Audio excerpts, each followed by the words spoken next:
All right, let's talk about menstruation, the taboo menstruation.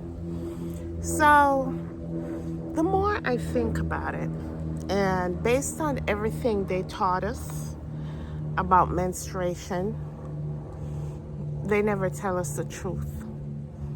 They hid the power about menstruation.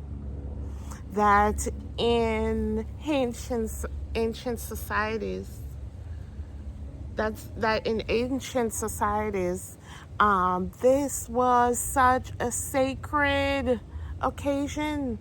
In the movie Dana, I think she's the only daughter for Jacob. In that movie, they kind of touched on the sacredness of the menstruation, because I grew up. Let me tell you, I was so embarrassed. The way I grew up, I was so embarrassed to even go at the store and get pads pads. They tried to hide. I don't think, and if you read the scriptures deeply, they weren't telling us. Um, we took it literally. We were taught about the scriptures literally. They weren't telling us that you're unclean and all that. That's not what the word was trying to tell us. But anyway, if you understand who we are, if you understand that we're divine beings, we're godly beings, if you understand that, nothing, how can anything that comes from our body be unclean?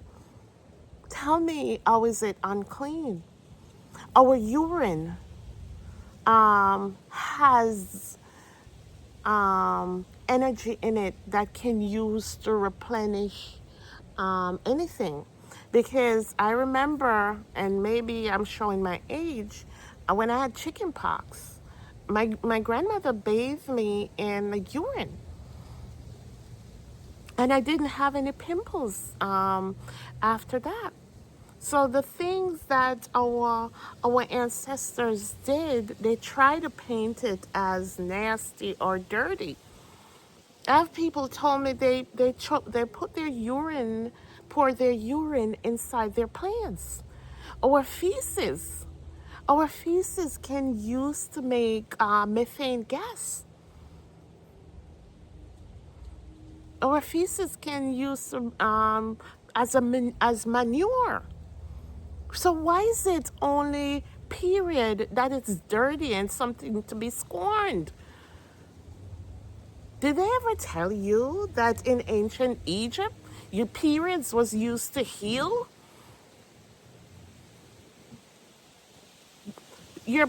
People use menstruation to heal other people, to heal the sick.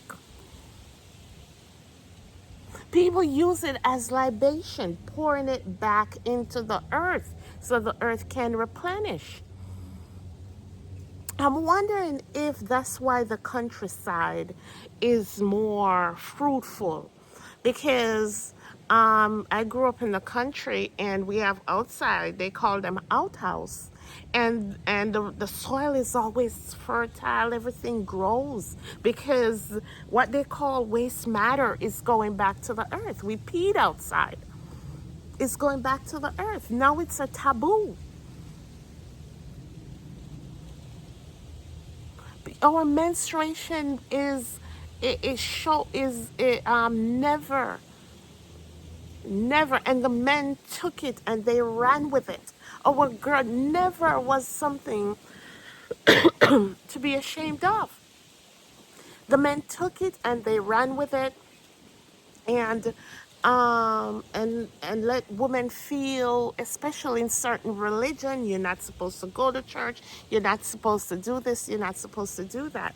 Not that it was bad, it's because it's such a sacred moment, and you're so close to the divine being, to the divine source, when you're menstruating, so you need time to spend time with God. That's what that was all about. It's not that you were unclean.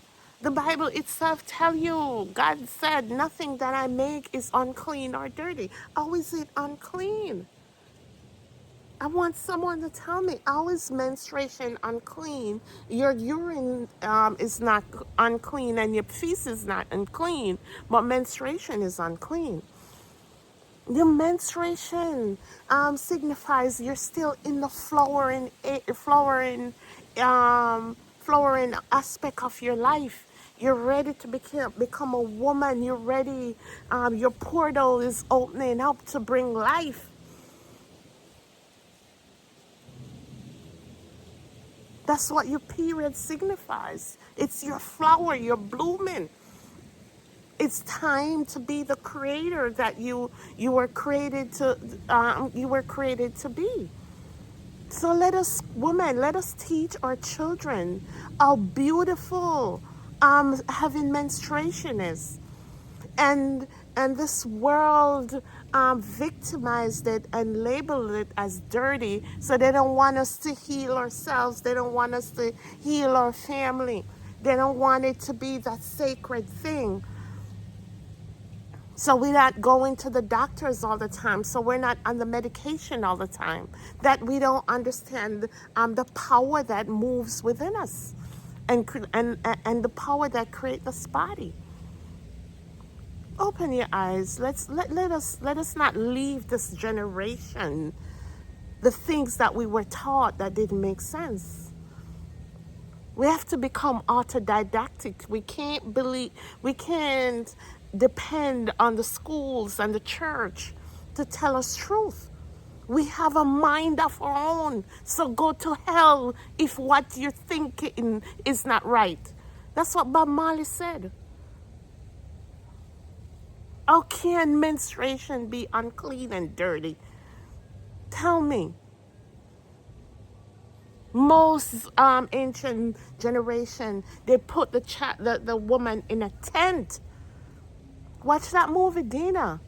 And the Bible doesn't say this, but then even the men, they were so highly spiritual that they would know, they could predict, because they could spend time with God, so they can predict what's coming. That's why what the earthquake that's coming. We can't do that now. And in the time when we were doing it, they call us witches and hang us on a pole.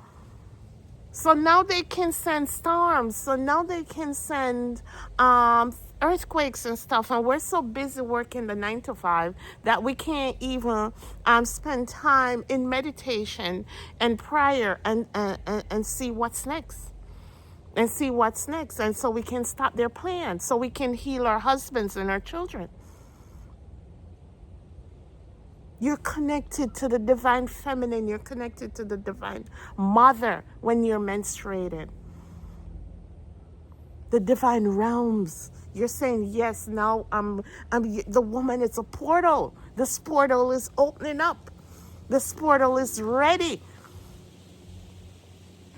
for babies to come through, for life to come through.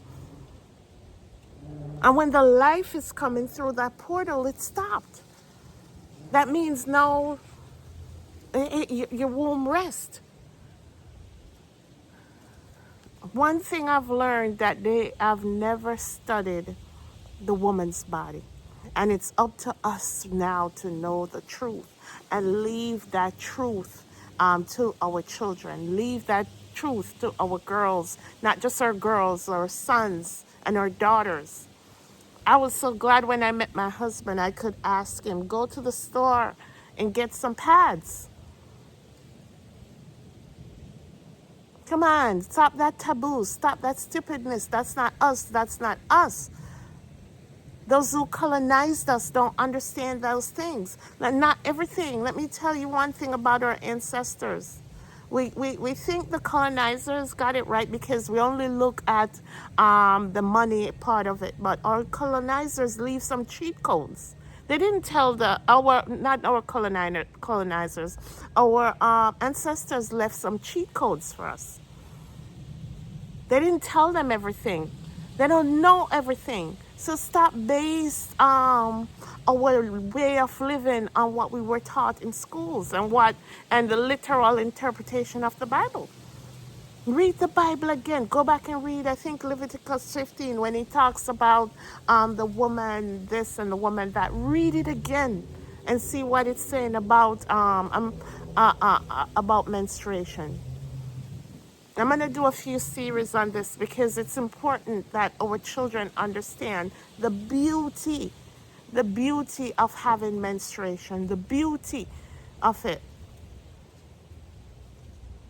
All right, be blessed. Thank you.